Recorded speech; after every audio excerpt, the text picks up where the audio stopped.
மற்ற மாநிலங்கள் போல் எல்லா தகவல் தொழில்நுட்ப பூங்காக்களும் எங்கள் துறையில் செயல்படுறதில்லை. ஒரு சின்ன பங்கு தான் இந்த எல்கோசஸ் மட்டும்தான் எங்கள் துறையில் செயல்படுது.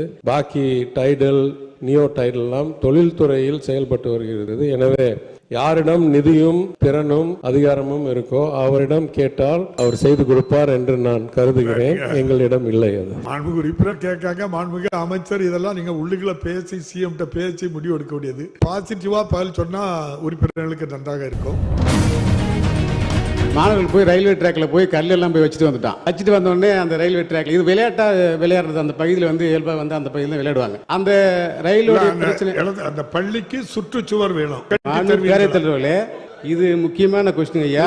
இது வந்து விளையாட்டா ஏற்படுற நிகழ்வுகள் ஒரு விபத்து ஏற்பட்டால் மட்டும்தான் அது பார்க்கப்படுகிறது. நான் விபத்து ஏற்பதற்கு முன்னாக இருக்கிற சிக்கல்களை உங்களிடத்தில் விவரித்து சொல்கிறேன். மாணவர்கள் வந்து அங்க போய் அந்த கல்லு வச்சு அந்த ரயில்வே ட்ராக்ல விளையாடுறான். நீங்க கல் வச்சு விளையாடினாங்க, அதெல்லாம் சுற்றுச்சுவர் கட்டப்படுமான்னு கேட்கும். நீங்க அந்த ஸ்டூடெண்ட்ஸ் கல் எடுத்து வச்சாங்கிறதெல்லாம் அவை குறிப்பிலிருந்து நீக்கணும். அது அஃபென்ஸ். எவ்வளவு பெரிய குற்றம். இல்ல வேற தலைவர்களே ஒரு நிமிஷம். இல்ல அதுக்கு அமைச்சர் பதில் சொல்லுவாங்க. உட்காருங்க அமைச்சர்.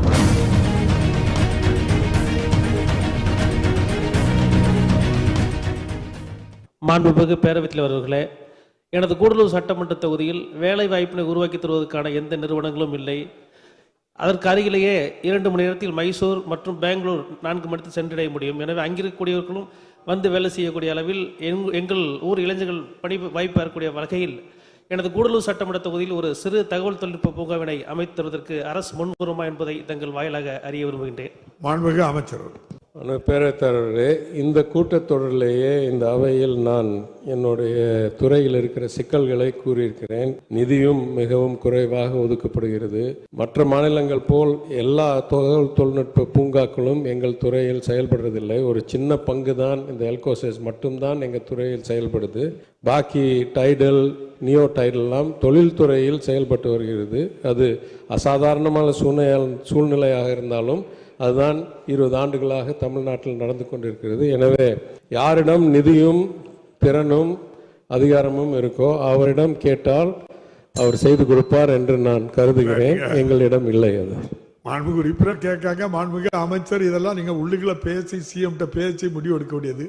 பாசிட்டிவா பதில் சொன்னா உறுப்பினர்களுக்கு நன்றாக இருக்கும்.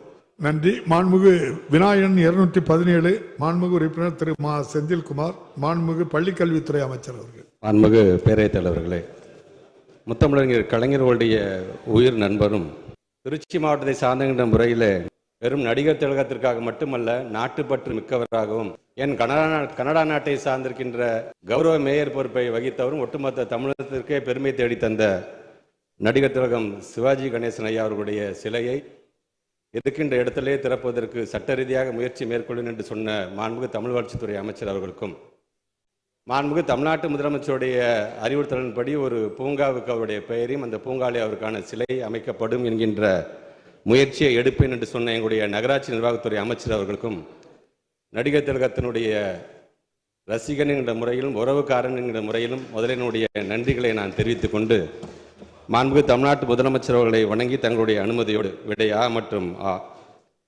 புதிய தேர்வு மையம் அமைக்க தேவையான நிபந்தனைகளை இப்பள்ளி தற்போது பூர்த்தி செய்யவில்லை. மேலும் இப்பள்ளிக்கு அருகில் 8 கிலோமீட்டர் தொலைவில் போதிய உட்கட்டமைப்பு வசதிகளுடன் கூடிய 3 தேர்வு மையங்கள் செயல்பட்டு வருவதால் இப்பள்ளிக்கு பொது தேர்வு மையம் அமைக்க வேண்டிய அவசியம் தற்போது எழவில்லை என்பதை தங்களின் வாயிலாக சட்டமன்ற உறுப்பினர்களுக்கு தெரிவித்துக் கொள்கிறேன். மாண்புமிகு உறுப்பினர் செந்தில்குமார். மாண்புமிகு பேரவைத் தலைவர் அவர்களே, இந்த பள்ளியின் அருகாமையில் இருக்கிற தாகம் தீர்த்தாபுரம் அரசு மேல்நிலைப்பள்ளியில் அருகாமையில் இருக்கிற ஊரெல்லாம் சேர்த்துக்கலாம். பூண்டியில் ஒரு ஸ்கூல் இருக்குது, மெட்ரிக் மேல்நிலைப்பள்ளி இருக்குது. அதே போல் ராயப்பனூரில் ஒரு மெட்ரிக் மேல்நிலைப்பள்ளி இருக்குது. அங்கே இருக்கிற மாணவர்கள் எல்லாமே வந்து சின்ன சேலம் போய் தான் அங்கே பரீட்சை எழுத வேண்டிய சூழல் இருக்குது. சின்ன சேலத்துக்கு நம்ம தியாகம் தீர்த்தாப்புறம் கிட்டத்தட்ட 11 கிலோமீட்டருக்கு மேலே இருக்குது. அங்கே போக்குவரத்து சிக்கல் இருக்குது. மாணவர்கள் இங்கேருந்து கொண்டு போய் படிக்க வைக்கிறதுக்கு அங்கே இருக்க சுற்றுச்சூழல் பாதிப்பு இருக்குது. நிறைய பின்தங்கிய பகுதி. அதனால் மாண்புமிகு அமைச்சர் அவர்கள் அவசியம் குறித்து அந்த தலைமை ஆசிரியர் அந்த பகுதியில் வந்து காம்பவுண்ட் சுவர் இல்லைன்றதால அந்த வேலி அவரே சொந்த செலவில் அவர் கம்பி வேலி போட்டு அதுக்கான கட்டமைப்பை மேம்படுத்துது. எப்படியாவது இந்த பள்ளியில் வந்து பொதுத் தேர்வு மையத்தை அங்கே ஆரம்பிக்கணுன்றதுக்கான முயற்சியை மேற்கொண்டிருக்கிறாங்க. பள்ளி வளாகத்தில் போன ஆண்டு 2024 கூட ஆய்வுக்கு மேற்கொண்டு போய் பார்த்துருக்குறாங்க.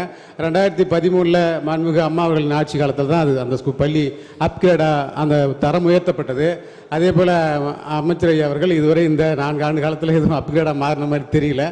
நிறைய பள்ளிகள் வந்து இன்னொரு கேள்வி இருக்கு முயற்சி அந்த பள்ளிக்கு மிக அவசியமாக பொதுத் தேர்வு எழுதுவதற்கான ஆவணம் செய்து கொடுக்குமாறு மாண்புமிகு அமைச்சர் அவர்களை பேரவைத் தலைவர் வாயிலாக கேட்டமைக்கிறேன். மாண்புமிகு அமைச்சர். மாண்புமிகு பேரவைத் தலைவர்களே, மாண்புமிகு சட்டமன்ற உறுப்பினர் மாணவருடைய நலன் சார்ந்த அந்த கேள்விக்கார பட் ஆனால் அந்த சில வழிமுறைகள் என்று பார்க்கும்போது குறிப்பாக 10ஆம் வகுப்பு பயிலும் மாணவர்கள் எண்ணிக்கை குறைந்தபட்சம் ஒரு 100ஆக இருக்க வேண்டும். குறைந்தபட்சம் 10 கிலோமீட்டர் சுற்றளவில் தேர்வு மையங்கள் இயங்கக்கூடாது. சார்ந்த அரசு மேல்நிலைப் பள்ளி அருகில் 8 கிலோமீட்டர் தொலைவில் போதிய உட்கட்டமைப்பு வசதியுடன் 3 தேர்வு மையங்கள் செயல்பட்டு வருகின்றன. குறிப்பாக பார்த்தீங்கன்னா அவங்க சொல்கிற மாதிரி 54 ஸ்டூடெண்ட்ஸ் தான் இருக்கிறாங்க. அது இந்த ஆண்டு அதை இன்னும் அதிகப்படுத்துவதற்கு துறை சார்பாக எங்களுடைய முயற்சியை கண்டிப்பாக நாங்கள் எடுப்போம். அப்படி எடுக்கும்பொழுது அது 100ஆக வரும்பொழுது குறைந்தபட்சம் ஒரு 100 பேர் இருந்தாங்கன்னு சொன்னால் புதிய தேர்வு மையம் அமைப்பதற்கான அந்த சாத்தியக்கூறுகளை குறிப்பாக ஒரு தேர்வு மையம் அமைக்கும்போது அங்கே இருக்கை வசதி எப்படி இருக்குது, அங்கே கழிவறை வசதி எப்படி இருக்குது, இட வசதி எப்படி இருக்குது, இதெல்லாம் எங்களோட டிஓ பிஓஎஸ் மூலமாக நாங்கள் வந்து கருத்துரு பெற்று அது மூலமாக அதை நாங்கள் செய்யணும். கண்டிப்பாக இந்த ஆண்டு 100 மாணவர்கள் மேல் எண்ணிக்கையை நாங்கள் அதிகப்படுத்தும் பொழுது நீங்கள் சொன்ன இந்த தாகம் தீர்த்தாபுரத்துடைய தாகத்தை கண்டிப்பாக நாங்கள் தீர்ப்போம் என்பதை நான் தெரிவித்துக் கொள்கின்றேன். மாண்புமிகு உறுப்பினர் செந்தில்குமார். மாண்புமிகு பேரவைத் தலைவர்களே, அரசு மேல்நிலைப்பள்ளி பெரிய சிறுவத்தூர் கள்ளக்குறிச்சி ஒன்றியம் பெரிய சிறுவத்தூர் மேல்நிலைப்பள்ளியில் கிட்டத்தட்ட 800 மாணவர்கள் அங்கே பயின்று வராங்க. அந்த 800 மாணவர்கள் பள்ளி வளாகம் வந்து பெரிய அளவில் இருக்குது. 9 ஏக்கர் உள்ள அளவு பள்ளிக்கூடம். அந்த ஸ்கூலில் வந்து மாணவர்களுக்கு வந்து சுற்றுச்சுவர் தான் மிக முக்கிய காரணம். போன கூட்டத்தொடரிலையும் வந்து சுற்றுச்சுவர் அவசியம் குறித்து நான் சொல்லியிருந்தேன். குறிப்பாக கள்ளக்குறிச்சி தொகுதி வந்து ரொம்ப பின்தங்கிய தொகுதி. அந்த தொகுதியில் வந்து அந்த செருவத்தூர் பள்ளின்றது வந்து பக்கத்திலேயே வந்து ஒரு 50 மீட்டர் தொலைவிலேயே ரயில்வே ட்ராக் அதில் இருக்குது. அதே போல் ஒரு 50 மீட்டர் தொலைவிலே வந்து குளம் இருக்குது, ஏரி இருக்குது, ஓடை இருக்குது. இது எல்லாமே அந்த மாணவர்கள் வந்து மிகப்பெரிய அந்த பகுதியில் இருக்கிற பெற்றோர் பேரண்ட்ஸ் ஆசிரியர்கள் கூட உள்ளிட்ட நிறைய பேர் ரொம்ப பெரிய அச்சத்தில் இருக்கிறாங்க. அது கூட ஒரு 1100 மீட்டர் தேவைப்படும்னு நினைக்கிறேன் சுற்றுச்சுவர். நான் சட்டமன்ற உறுப்பு மேம்பாட்டில் கொடுக்கறதுக்கான முயற்சியை மேற்கொண்டு அது முடியல என்னால். அது அவ்வளோ தூரம் கொடுக்க முடியாது. அது அந்த சுற்றுச்சுவர் வந்து இல்லாதால மாணவர்கள் வந்து இப்போ போன ஆண்டு நான் செய்திக்காக சொல்கிறேன், மாணவர்கள் போய் ரயில்வே ட்ராக்கில் போய் கல்லெல்லாம் போய் வச்சுட்டு வந்தோடனே அந்த ரயில்வே ட்ராக்ல இது விளையாடுறது அந்த பகுதியில் வந்து இயல்பாக வந்து அந்த பகுதியில் விளையாடுவாங்க. அந்த ரயிலோட பிரச்சனை அந்த பள்ளிக்கு சுற்றுச்சுவர் வேணும். தலைவர்களே, இது முக்கியமான கொஸ்டின் ஐயா. இது வந்து விளையாட்டா ஏற்படுற நிகழ்வுகள் ஒரு விபத்து ஏற்பட்டால் மட்டும்தான் அது பார்க்கப்படுகிறது. நான் விபத்து ஏற்பதற்கு முன்னாக இருக்கிற சிக்கல்களை உங்களிடத்தில் விவரித்து சொல்கிறேன். மாணவர்கள் வந்து அங்க போய் அந்த கல்லு வச்சு ரயில்வே ட்ராக்ல விளையாடுறான். நீங்க கல்லு வச்சு விளையாடினாங்க, அதில் சுற்றுச்சுவர் கட்டப்படுமான்னு கேட்கும். இல்ல பேரவைத் தலைவர்களே, ஒரு நிமிஷம் கேளுங்க, இது சொல்றது கேளுங்க. அந்த பள்ளியில ரயில்வே ட்ராக்ல இருந்து சேலத்துல இருந்து தலைமை ஆசிரியர் அழைத்து என்கொயரி கூப்பிட்டாங்க. அதுக்கப்புறம் மாணவர்கள் வந்து மாணவர்களுக்காக தலைமை ஆசிரியர்கள் அங்கே போயிட்டு அது சம்பந்தமாக அது என்கொயரி போய் அதை பார்த்து இல்லை மாணவர்களை நான் கட்டுப்படுத்துறேன்னு சொல்லி அந்த அளவுக்கு அங்கான ஒரு பிரச்சனை சிக்கல் வந்து விவாதம் ஏற்பட்டுச்சு. அதனால சொல்றேன் சுற்றுச்சுவர் எவ்வளோ அவசியம் அந்த இடத்துலன்றதால சொல்றேன். நான் இது சாதாரணமா பையன் இருக்கிறதால கவனத்துக்கு கொண்டு வந்தாச்சு. அதுக்கு எக்ஸாம்பிள் சொல்லிட்டு அமைச்சர்கிட்ட பதில் வாங்க. மாண்புமிகு அமைச்சர் பதில் சொல்லுங்க. நீங்க அந்த ஸ்டூடெண்ட்ஸ் கல் எடுத்து வச்சாங்கிறதெல்லாம் அவை குறிப்பிலிருந்து நீக்கணும். அது அஃபென்ஸ், எவ்வளவு பெரிய குற்றம் இல்ல, அதுக்கு அமைச்சர் பதில் சொல்லுவாங்க. உட்காருங்க அமைச்சர். மாண்புமிகு பேரவைத் தலைவர்களே, மாண்பு சட்டமன்ற உறுப்பினருடைய அந்த உண்மையான அந்த கன்சர்ன் இளம் கன்று பயம் அறியாது என்பது போல சில விளையாட்டுத்தனமாக இருக்கும்போது விபத்துக்காக ஆயிடக்கூடாது என்கின்ற எண்ணத்தில் அவர் எடுத்ததை சொல்லுகிறார். நம்முடைய மாண்புமிகு அமைச்சர் முத்துசாமி அவருடைய மானிய குறுக்கில் பேசும்போது சொன்னாங்க, தனியார் பள்ளிகள் சில இதில் பார்த்தீங்கன்னா காம்பவுண்ட்ஸ் ரொம்ப கம்மியாக, ஏரி பக்கத்தில் காம்பவுண்ட்ஸ் கம்மியாக இருக்கும்போது மாணவ செல்வங்க ஏதாச்சும் வெளியில் போய் விளையாடுறது போது அந்த மாதிரி ஏதாச்சும் ஒரு விபத்துக்கு உள்ளாகிறது. அதனால் அந்த காம்பன்சேட்டை அதிகப்படுத்தணும் என்று சொன்னால் அது போன்ற தனியார் பள்ளிகளுக்கு அங்கீகாரம் கொடுக்கலாம் என்று கூட அவர் சொல்லியிருக்கார்.